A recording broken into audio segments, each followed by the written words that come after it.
Australian Premier is spruiking a cost of living announcement originally made by his Liberal predecessor ahead of the state election earlier this year.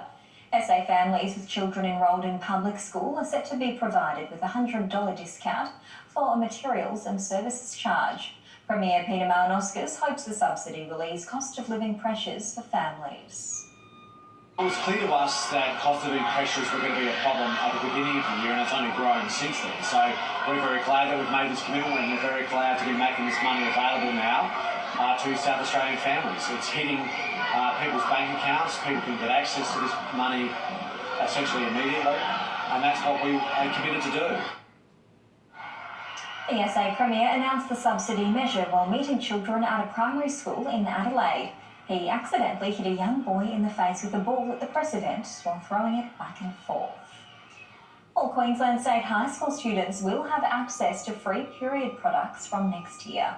The government will invest more than $13 million into installing machines that disperse period packs across 276 high schools.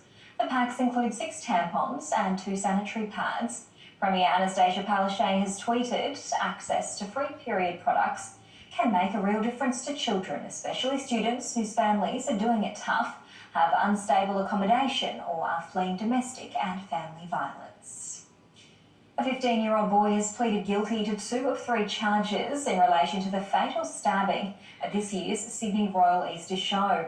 The teen, who was arrested in April at the scene, has pleaded guilty to charges of affray and carrying a knife in a public place.